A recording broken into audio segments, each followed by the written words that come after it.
إلى برنامج خطوة مع الأستاذة خديجة برهان.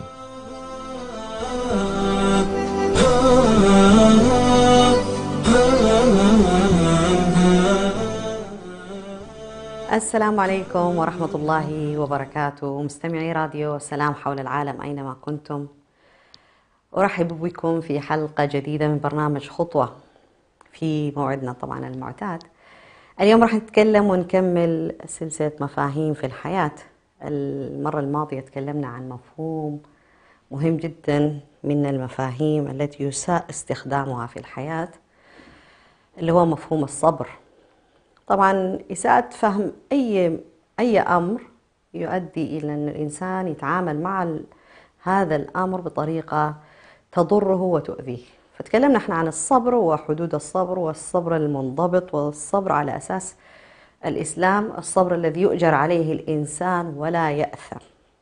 اليوم راح نتكلم عن مفهوم جديد من المفاهيم المهمة جدا، واللي كلنا دائما نسعى للوصول لهذه الحالة الشعورية، اللي هو مفهوم السعادة. كل إنسان في هذه الأرض، مسلم كان ولا غير مسلم، دائما يسعى للوصول لحالة السعادة. دائما يقول الإنسان أنا أبغى أكون سعيد، أنا أبغى أسوي هذا الشيء عشان يخليني سعيد، إذا حصلت على هذا الأمر سوف أكون سعيد، إذا فعلت هذا الشيء راح أكون سعيد سعيد سعيد. دائما يفكر في هذا الشيء. ولو تساءلنا شوية في هذا الأمر أو هذا الاسم السعادة، إيش معناها؟ إيش معنى السعادة؟ وهل السعادة موجودة بالفعل في حياة الدنيا؟ وهل الإنسان ممكن يصل للسعادة؟ وكيف ينظر الإسلام لموضوع السعادة من وجهة نظره؟ وكيف تنظر لها الأفكار الأخرى، يعني الأفكار الغربية والأفكار الكفر أو الأفكار الخليط من كل شيء، كيف تنظر لموضوع السعادة؟ إذا خلونا في البداية نعرف نحن موضوع مفهوم السعادة إيش معناه عشان نتفق على التعريف، وبعد كده ننطلق في فهم جزئياته المختلفة. فالسعادة إيش هي؟ السعادة هي ببساطة هو شعور يعني داخلي يحس فيه الإنسان. طيب، وكيف هذا الإحساس يعرف أنه هو في حالة سعادة؟ من خلال إيش؟ من خلال الشعور بالسكينة في النفس، الطمأنينة في القلب، انشراح الصدر، راحة الضمير، راحة البال. هذه الحالة من الهدوء والسكون والرضا اللي يعيشها الإنسان في داخله هي التي تعبر عن السعادة. طيب، الإنسان هل يقدر يوصل لهذا الشيء بشكل دائم على طول ولا بشكل مؤقت؟ يعني بعض الناس مثلا يحسوا براحة ضمير شوية وبعدين يرجع ضميرهم ما يريحهم. بعض الناس يشعروا بالطمأنينة بعد شوية ما عاد يطمئنوا. يعني هل يمكن الإنسان يصل إلى هذه الحالة الداخلية من السكينة والطمأنينة وراحة الضمير وراحة القلب والحضور كذا التام والشعور بالأشياء؟ ممكن يصل لها ولا لا؟ ممكن طبعا يصل الإنسان لهذا الشيء.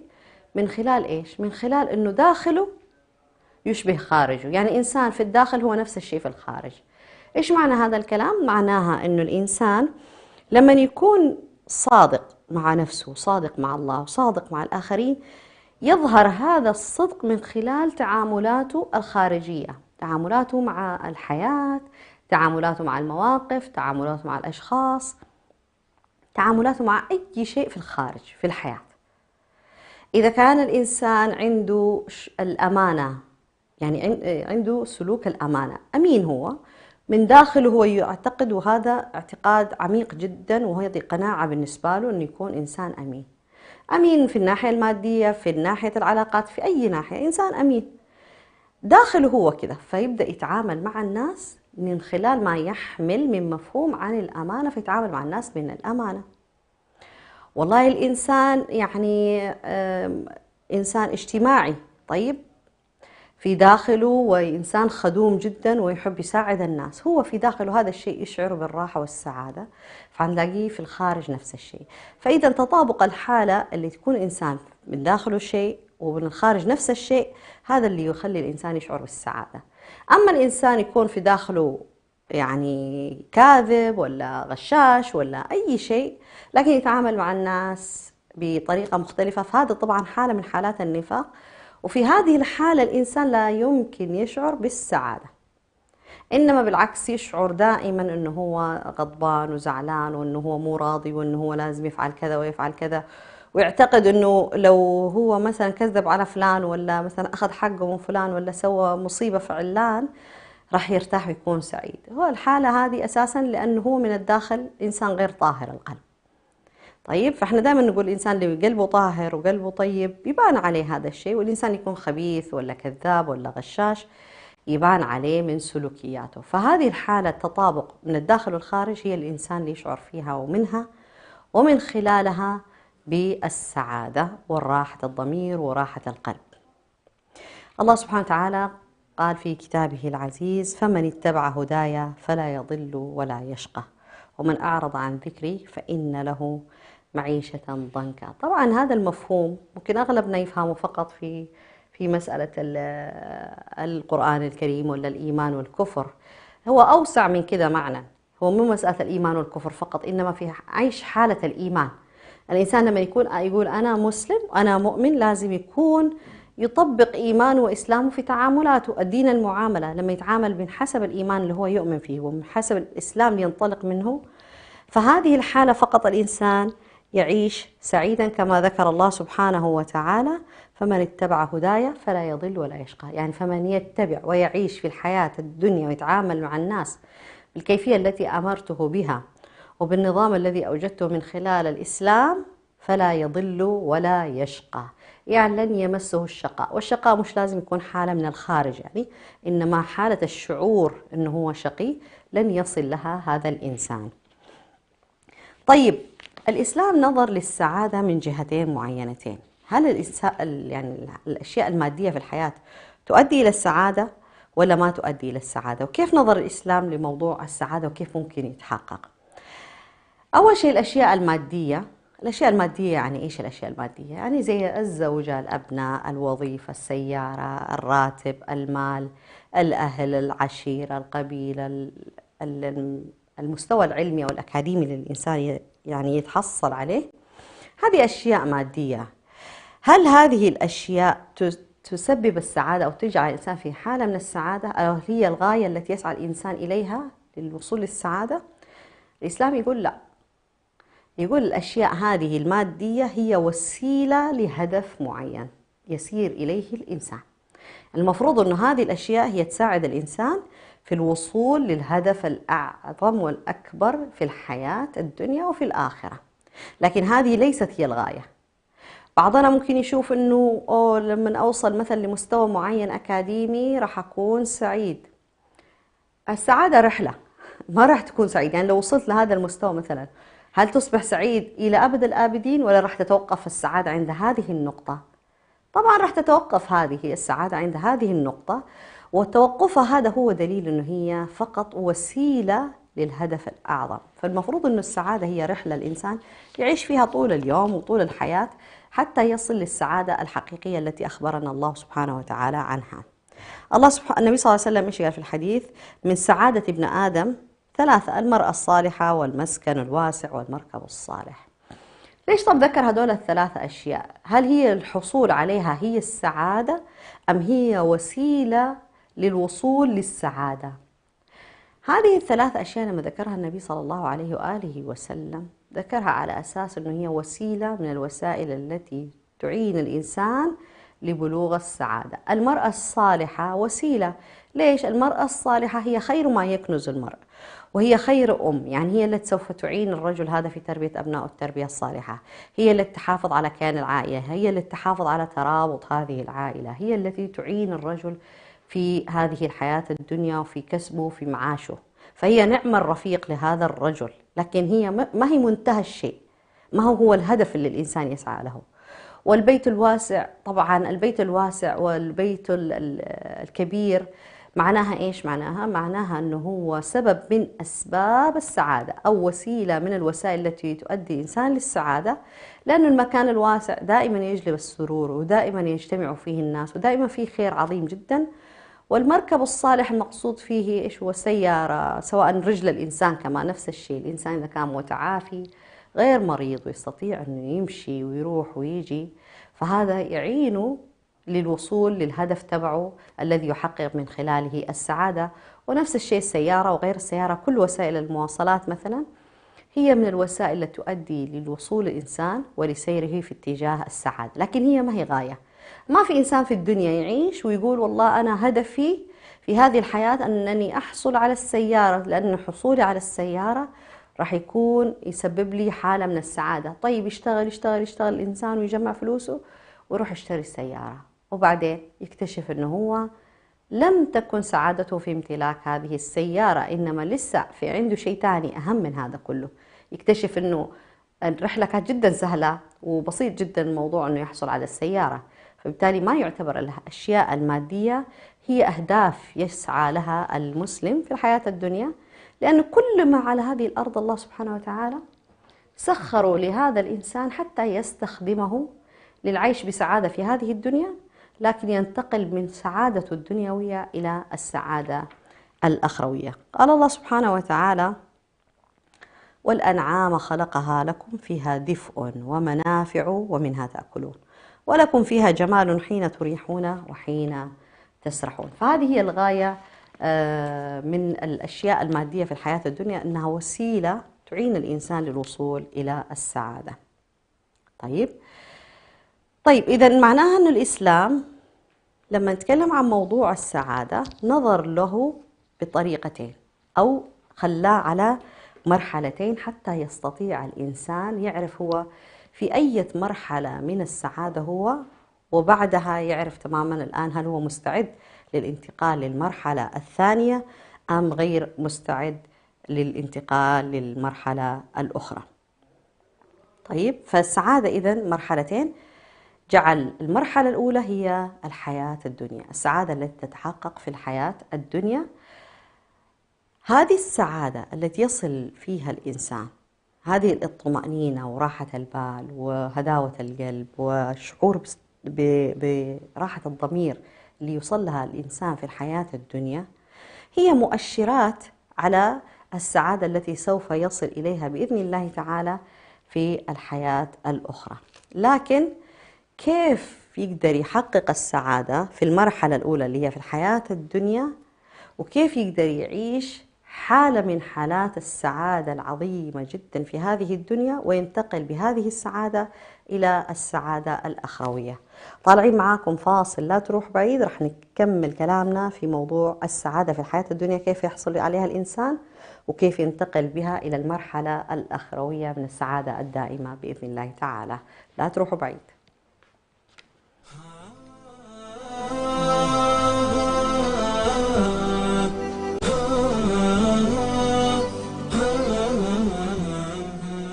لم يكن الإعلام وليد عصر من العصور أو حضارة من الحضارات، فلا يوجد زمن من الأزمنة قديما أو حديثا إلا واحتل الإعلام مكانة فيه. ومن هنا انطلق راديو سلام مستخدما جميع الوسائل المتاحة على الأقمار الصناعية ومنصات البث على الإنترنت والتطبيقات ليصل إلى جمهوره، ليكون وسيلة إعلامية مسموعة متخصصة في الشأن الإريتري، ويبث باللغتين العربية والتجرينية على مدار الساعة.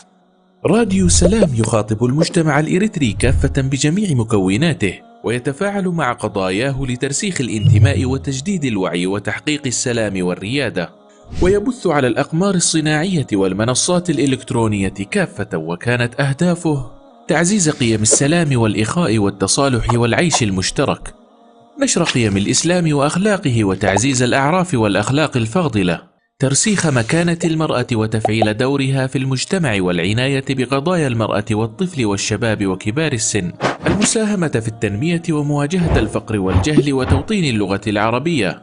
اكتمل بث راديو سلام على المنصات التالية: على القمر الصناعي نايل سات على التردد 12687، وعلى متجر الأندرويد والأبل، وعلى الموقع الإلكتروني سلامميديا61.com، وعلى جميع وسائل التواصل الاجتماعي.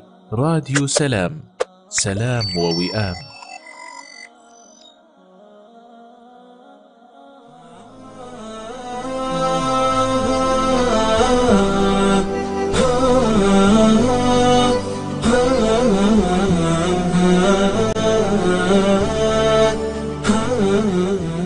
تستمعون الآن إلى برنامج مع الأستاذة خديجة برهان.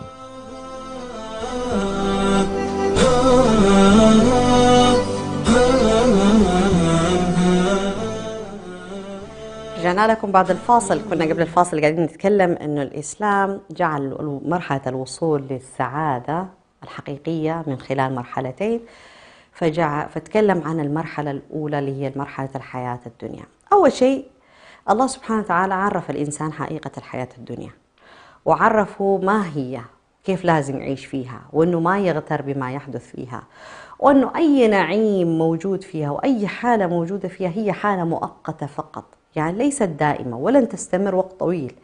ليش؟ لأن الدنيا الله سبحانه وتعالى خلقها فيها نقص أشياء كثيرة جدا، حتى أن المؤمن يعرف تماما كيف يعيش فيها بطريقة صحيحة.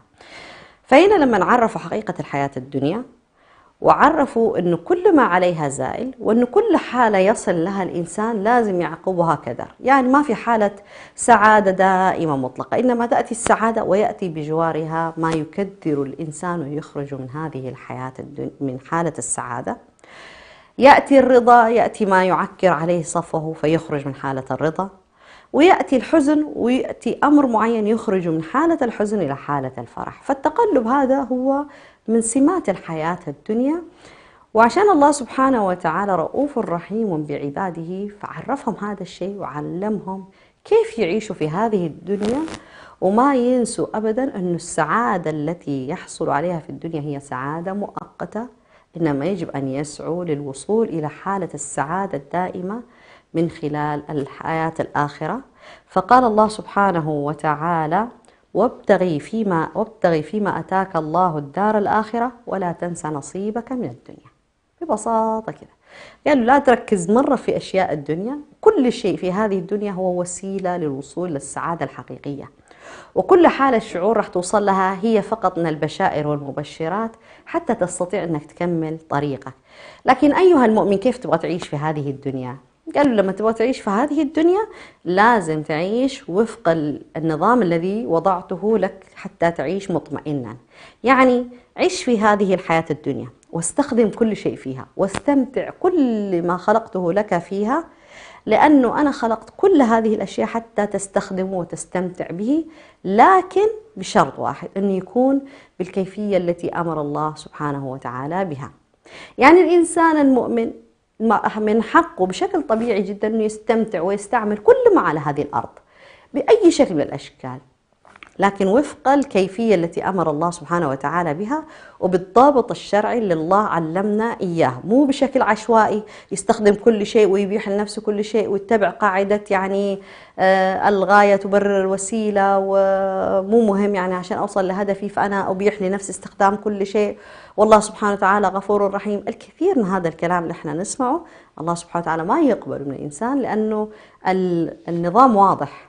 اتبع، عيش في هذه الدنيا لكن عيشها بالطريقة التي أمرتك بها وعيشها بالكيفية التي أمرتك بها، لأنه أنت راح تأخذ في النهاية في هذه الحياة الدنيا نصيبك فقط، لن تأخذ أكثر من نصيبك وأكثر مما قدره الله سبحانه وتعالى لك. وقال الله سبحانه وتعالى في وصف هذه الحالة كلها عشان يسهل ويصغر من حال الدنيا في عين المؤمن: فما متاع الحياة الدنيا في الآخرة إلا قليل. يعني ولا شيء، لا شيء يذكر. يعيش الإنسان 80-90 سنة وشاف وشاف وشاف وشاف، لكن لما يجي يموت أو لما يموت يكتشف أنه كان كل شيء كان قليل، وقته قليل وقيمته قليلة وقيمته حتى الصفر يعني. فهنا الله سبحانه وتعالى حتى لا يخرج المؤمن من هذه الدنيا بحسرة على أنه ما عرف يستغل هذه الأشياء كلها، عرفوا تماما كيف يعيش فيها، وعرفوا نتيجة عيشه بالكيفية التي أمر الله سبحانه وتعالى بها. فقال: من عمل صالحا، يعني من عاش بالكيفية التي أمرته بها يبتغي رضا الله سبحانه وتعالى، من عمل صالحا من ذكر أو أنثى وهو مؤمن فلنحيينه حياة طيبة. الحياة الطيبة التي تكون في الآخرة أساسا هي تبدأ في الدنيا. لا يمكن تبدأ حياة في الآخرة فقط والمؤمن لم يعيش هذه الحياة الطيبة في هذه الدنيا. ابن القيم الجوزية لما سجنوا في القلعة إيش قال؟ قال: إن سعادتي في قلبي، ما يفعل بي أعدائي، سعادتي في قلبي يعني جنتي في قلبي. إخراجي من بلدي سياحة، وسجن خلوة. غير المفهوم أنه الإنسان الرضا والسعادة هو من الداخل، هو حالة يصل لها ويشعر بها، فبالتالي مو مهم المكان اللي راح يكون فيه. وهذا المعنى بسيط جدا، يعني الحياة الطيبة معناها الحياة بالكيفية التي أمر الله بها، حياة المؤمن، حياة المتيقن أنه وراء كل أمر يحدث في الدنيا خلفه أمر خير عظيم جدا يخبئه الله للعبد الصالح. بهذه الكيفية لما نحن نفهم هذه الحياة الدنيا كيف نعيش فيها، فالمرأة والرجل لما يتزوجوا ويكون عندهم أطفال، مو هذا الأهداف اللي أنا أسعى لها، إنما هذول وسائل، وسيلة والله أعف نفسي من خلال الزواج، ووسيلة لدخول الجنة من خلال إنجاب الأبناء الصالحين وتربيتهم التربية الصالحة. والوظيفة اللي أشتغل فيها هي وسيلة حتى تغنيني عن أني أنا أمد يدي ولا أني أنا أكل مال حرام، فبالتالي أطعم نفسي وأهل بيتي وأولادي وزوجتي المطعم الحلال. هذه كلها وسيلة، لكن إيش الهدف الأساسي اللي أنا أبغى أوصل له؟ أبغى أوصل لرضا الله سبحانه وتعالى من خلال استخدام كل شيء في هذه الأرض لنوال رضوان الله سبحانه وتعالى. هذه هي المرحلة الأولى اللي هي في الحياة الدنيا. فالإنسان لما يعيش هذه الحياة الدنيا بهذه الكيفية تبدأ معاه المرحلة الثانية اللي هي السعادة الآخروية أو السعادة في الآخرة، عندما يكون الإنسان في الحياة الأخروية ويموت. فهذه الحالة من السعادة التي يكون فيها في الحياة الأخروية أو في الآخرة هي السعادة الدائمة اللي الإنسان أساساً كان يعمل لها قبل ذلك للوصول إليها.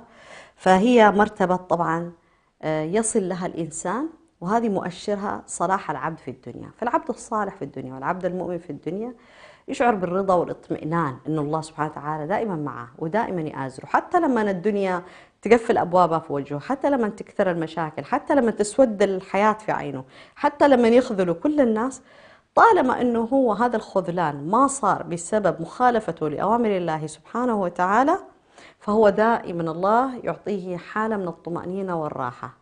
الأنبياء عليهم الصلاة والسلام كانوا أكثر الناس تعرضوا للأذى من الناس نفسهم، يعني من قومهم، من أزواجهم، من أبنائهم، من زوجاتهم، لكن لأجل أنهم مؤمنين بالله سبحانه وتعالى ولأنهم هم يتبعوا أمر الله سبحانه وتعالى، فكان الله دائما ينزل عليهم السكينة والهدوء في أكثر اللحظات ظلمة أو أكثر اللحظات صعوبة في الحياة أو في التجارب البشرية التي يمر بها.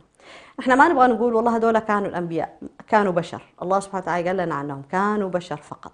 يعني يونس بن متى عليه السلام لما خرج مغاضبا، هذه حالة بشرية، يعني حالة الغضب هذه من قومه، فالتقمه الحوت. طيب، فلما التقمه الحوت شعر أنه هذا الالتقام هو يعني من الله سبحانه وتعالى حتى يهذبه، حتى يطهره من الحالة اللي وصل لها من عدم الرضا، طيب، من سلوكيات قومه. فاستذكر في بطن الحوت واسترجع لنفسه، قال إيش؟ لا إله إلا أنت سبحانك إني كنت من الظالمين. يعني كل اللي صار هذا يعني أنا من الظالمين، وصف نفسه أنه هو من الظالمين لأنه خرج من حالة معينة، من حالة الطمأنينة والالتصاق بالله سبحانه وتعالى. فالله قبل منه هذا الأمر وهذا الاعتراف، فنجيناه من الغم وكذلك ننجي المؤمنين. وهذا هو اللي احنا دائما لازم نسعى للوصول له، لأنه الرضا يأتي من خلال نحن نلتصق بالله، السعادة تأتي من خلال نحن نلتصق بالله. الأمور تتكركب، الحياة تنقلب، الأشياء تصير صعبة ومستحيلة. طبعا مستحيلة على الإنسان، لكن هي مش مستحيلة على الله. الله سبحانه وتعالى يرى ويشاهد ويشوف، فلا يمكن يترك العبد الصالح والمرأة الصالحة وهم يعانوا ويكابدوا هذه الأشياء، إنما يعني يقف معهم وينزل الطمأنينة والسكينة على قلوبهم حتى يشعروا في أكثر وقت الناس مضطربة فيه، هم تلاقيهم أكثر ناس يشعروا بحالة الهدوء. في أكثر وقت الناس زعلانين وحزينين ومتكركبين تلاقيهم هم أكثر الناس يشعروا بالسعادة والتفاؤل والنظر للحياة بشكل مشرق أكثر. فهذه الحالة لما يعيشها الإنسان في الدنيا يعيشها كمان في الآخرة كحالة طويلة جدا أبدية اللي هي السعادة. قال الله سبحانه وتعالى: للذين أحسنوا في هذه الدنيا حسنة ولدار الآخرة خير ولنعم دار المتقين. طيب، فبهذه الكيفية الإسلام نظر لموضوع السعادة أنه مرحلتين في الحياة الدنيا، الإنسان يقدر يعيش زي ما يبغى، لكن إذا اختار يعيش كشخص مؤمن ومسلم وموقن ومصدق بالله سبحانه وتعالى، ويبتغي بكل عيشه في هذه الحياة الدنيا وكل معاملاته رضا الله سبحانه وتعالى، فهو يبدأ من هنا يضع بذور السعادة التي تثمر في الآخرة بإذن الله تعالى. طيب كيف ممكن نستخدم كل اللي على الأرض هذه للوصول إلى السعادة الأخروية؟ طبعا لا يمكن الإنسان ما يستخدم أي شيء في هذه الأرض للوصول إلى الآخرة ودخول الجنة. المفروض أنه كل شيء في هذه الدنيا هو وسيلة للوصول إلى الجنة. كل ما على الأرض هو عبارة عن وسيلة يستخدمه الإنسان في حياته الدنيا فقط للهدف الأعظم اللي هو دخول الجنة. طيب كيف ممكن يستخدم الإنسان هذه الأشياء كلها؟ أولا الإنسان لازم يفهم حقيقة الحياة الدنيا بشكل يناسب عقله ويناسب بيئته ويناسب فهمه، بدون ما يدخل فيه مخاوفه ولا الشيطان ولا الأفكار ولا ما يقوله الناس. يفهم حقيقة الحياة الدنيا. هذا الفهم للحياة الدنيا أو لحقيقة الحياة الدنيا يأتي من خلال التفكر في آيات الله كما نزلت في القرآن الكريم لمن وصف الدنيا ووصف كل شيء وكل ما عليها في هذه الحياة الدنيا. فقال الله سبحانه وتعالى: ولنبلونكم بشيء من الخوف والجوع ونقص من الأموال والأنفس والثمرات وبشر الصابرين الذين إذا أصابتهم مصيبة قالوا إنا لله وإنا إليه راجعون أولئك عليهم صلوات من ربهم ورحمة وأولئك هم المهتدون. هذه هي الحياة الدنيا، فيها خوف وفيها حزن وفيها جوع وفيها نقص من الأموال، ناس تغتني وناس تفتقر وناس تموت وناس تنولد وناس تتشرد وناس تنولد بهذا الشكل. هذه هي الحياة الدنيا. لكن وبشر الصابرين اللي يصبروا على هذه التغيرات اللي تحدث في حياة الدنيا ويصبروا على التغيرات التي تحدث في مشاعرهم من خلال ما يحدث في الخارج. فهذول دائما في حالة تذكر أنه هذا كله من البلاء ومن الابتلاءات التي في الدنيا، فيسترجعوا ويقولوا إيش؟ إنا لله وإنا إليه راجعون. كل هذا في النهاية مرجع إلى الله سبحانه وتعالى. فلما يقولها العبد متيقنا، الله سبحانه وتعالى أخبرنا قال إيش؟ أولئك عليهم صلوات من ربهم ورحمة وأولئك هم المهتدون. الذين يستطيعون أن ينظروا للأمور بطريقة مختلفة هم الذين هداهم الله سبحانه وتعالى. فإذا أول شيء لما يفهم الإنسان أن الحياة الدنيا ليست الجنة، طيب فإنما هي جنة في الأرض فقط وهي زائلة. الشيء الثاني أن الإنسان يكون مؤمن ويعمل عملا صالحا. بهذه الطريقة ممكن يحصل على السعادة في الدنيا. ليش؟ لأن الإنسان المؤمن بالله سبحانه وتعالى والذي لا يشرك به شيئا فهو دائما لاقيه في حالة طمأنينة في قلبه، في دائما حالة حضور وطمأنينة في هذا القلب، فدائما عنده حالة رضا. حالة رضا إذا أصابه خير شكر، وإذا أصابه شر صبر على هذا الأمر. ليش؟ لأنه هذه الحالة يصل لها من خلال إيمانه بالله، وأن الله سبحانه وتعالى هو الذي يمتحن العبد فيشوفه هل يصبر، هل يكفر، هل ينزعج ولا ما ينزعج. النبي صلى الله عليه وسلم إيش قال؟ عجبا لأمر المؤمن فإن أمره كله خير، إن أصابته سراء شكر فكان خير له، وإن أصابته ضراء صبر فكان خيرا له. فهذه أول خطوة يمشي فيها الإنسان للوصول إلى السعادة في الدنيا وحالة الطمأنينة في الدنيا، وبعدها يقدر يوصل بإذن الله تعالى إلى حالة السعادة الدائمة في الحياة الأخرى. طالعين فاصل وراجعين نكمل كيف ممكن نستخدم ما على الأرض للوصول إلى السعادة الدائمة التي أرادها الله سبحانه وتعالى لنا. لا تروحوا بعيد.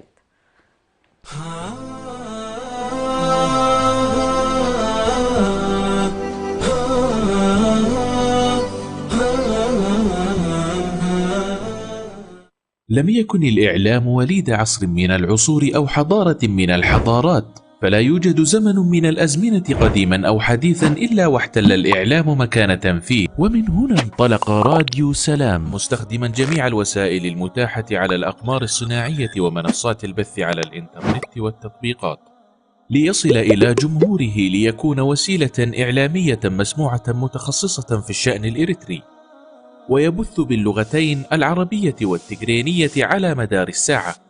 راديو سلام يخاطب المجتمع الإريتري كافة بجميع مكوناته، ويتفاعل مع قضاياه لترسيخ الانتماء وتجديد الوعي وتحقيق السلام والريادة، ويبث على الأقمار الصناعية والمنصات الإلكترونية كافة، وكانت أهدافه تعزيز قيم السلام والإخاء والتصالح والعيش المشترك، نشر قيم الإسلام وأخلاقه وتعزيز الأعراف والأخلاق الفاضلة، ترسيخ مكانة المرأة وتفعيل دورها في المجتمع والعناية بقضايا المرأة والطفل والشباب وكبار السن، المساهمة في التنمية ومواجهة الفقر والجهل وتوطين اللغة العربية. اكتمل بث راديو سلام على المنصات التالية: على القمر الصناعي نايل سات على التردد 12687، وعلى متجر الأندرويد والأبل، وعلى الموقع الإلكتروني سلامميديا61.com، وعلى جميع وسائل التواصل الاجتماعي. راديو سلام، سلام ووئام.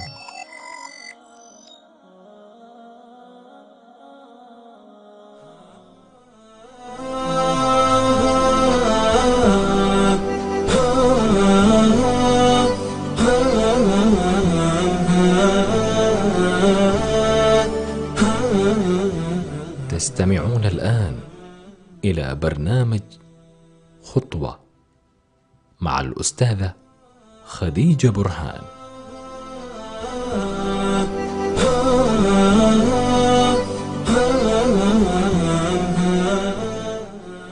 رجعنا لكم بعد الفاصل. احنا كنا وقفنا قبل الفاصل في ايش اسباب، ما هي يعني كيف ممكن نستخدم ما على الارض للوصول للسعادة الأخروية. فاحنا ذكرنا انه من اسباب تحصيل السعادة في الدنيا اول شيء قلنا الايمان والعمل الصالح. طبعا المؤمن حاله معروف تماما، يعني الانسان المؤمن عنده مبدأ في الحياة يعيش من خلاله، اللي هو من خلال مبدأ الايمان بالله. فهو أول شيء حيتعامل مع نفسه من خلال هذا المبدأ، لأنه الله دائما يراقب وينظر، فهو في حالة تطهير لنفسه وتربية وتعليم لها، لأنه شايف أنه الله شايفه يعني، فيحسن دائما من أخلاقه ومن تعاملاته ومن مشاعره ويتأدب مع رب العالمين. فما عنده حالة السخط والجزع وهذه الأشياء كلها، فبالتالي هذا حينعكس عليه أنه عنده حالة من الراحة النفسية، دائما مطمئن. احنا عمرنا ما شفنا مؤمن عنده اكتئاب، مو انه ما يجي له اكتئاب، لا يجي له اكتئاب، لكنه ما يعيش مع الاكتئاب وقت طويل حتى انه يشوف الدنيا كلها سوداء. ليش؟ لانه هو يعرف تماما انه هو في امتحان في هذه الدنيا، فالله يراه ويسمعه. فهنا دائما حنلاقي المؤمن يلجأ الى الله ويهرب الى الله من كل شيء يخيفه ويزعجه ويضايقه، فما عنده حالة الاكتئاب هذه اللي نسمع عنها في العالم، اللي تؤدي للناس الانتحار والقلق والأذى والضرر لنفسهم وللآخرين.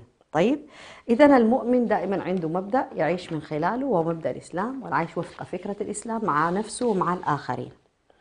كمان الإيمان أساسا هو ليس فقط سبب لجلب السعادة، بل هو أيضا سبب لدفع كل ما يمنع حدوث السعادة للإنسان. ليش؟ طبعا احنا دائما نذكر ان احنا في دار ابتلاء، فاحنا السعادة اللي نمر فيها أو حالة الشعور بالرضا هذه اللي نمر فيها كمان امتحان، الله سبحانه وتعالى يشوف هل نشكر ولا نكفر. ونفس الشيء حالة النقصان أو حالة الابتلاءات المؤلمة التي نمر بها كمان هي تمنع وصول السعادة. لكن المؤمن يبدأ ينظر للأشياء بطريقة مختلفة. هذه اختلاف وجهة النظر للأشياء هو اللي يخليها يعطيها معنى آخر. فما تراه أنت يعني أنه كارثة، المؤمن يشوف أنه هو هذا باب خير انفتح من هذه الجانب الذي نحن شايفين أنه هو سيء. ليش؟ ماشي مع الآية القرآنية اللي تقول إيش؟ وعسى أن تكرهوا شيئا ويجعل الله فيه خيرا كثيرا. فدائما المؤمن يطمئن نفسه بهذه الآيات. دائما لما يقلق الله سبحانه وتعالى يلقي على نفسه أو في قلبه أو في سمعه آية معينة تفسر له الواقع اللي قاعد يحدث، فيشعر بالطمأنينة. فهذه الأشياء كلها اللي تحدث للمؤمن هي من مبشرات السعادة في الآخرة بإذن الله تعالى. طيب، كمان من الأسباب التي تدعو أو تخلي الإنسان يتحصل على السعادة اللي هو أن الإنسان يتحلى بالأخلاق الفاضلة التي تدفعه للإحسان إلى الخلق. الأخلاق الفاضلة فقط ليس الإنسان مع نفسه، إنما يؤدي تخلق بالخلق الحسن، أنه يتعامل مع الناس بالأخلاق الحسنة كما أمر الله سبحانه وتعالى: إن أقربكم مني مجلسا يوم القيامة أحسنكم أخلاقا. النبي صلى الله عليه وسلم، هذا حديث عن النبي صلى الله عليه وسلم. وعن النبي صلى الله عليه وسلم: المؤمن يألف ويؤلف ولا خير في من لا يألف ولا يؤلف. حالة الألفة هذه وحالة حسن الخلق تأتي من خلال إيش؟ من خلال أن الإنسان دائما يحاول يتخلق بالأخلاق الحسنة. والإنسان لما يحاول يربي نفسه على الأخلاق الحسنة تظهر أمامه عقبات وامتحانات اللي هي تثبت صدقه، رغبته في أنه يتحلى بالأخلاق الحسنة. فإنسان لما يقول اليوم والله أنا خلاص قررت أني أنا أكون إنسان صادق، لما يقول أنا راح أكون إنسان صادق مع نفسه طبعا، يبدأ يحاول يطبق الصدق في حياته. أول شيء يطبقه مع نفسه ويطبقه مع الناس. فأثناء تطبيق حالة الصدق هذه يمتحن الإنسان في صدقه أساسا في تحقيق هذا الهدف. فالإنسان لازم يكون منتبه لهذه الأشياء كلها، لأنه بس ينجح في أول اختبار، ثاني اختبار في الأمر الذي يريد أن يتخلق به، هو بإذن الله تعالى يرتفع درجة عند الله فيكون الحفظ والتأييد.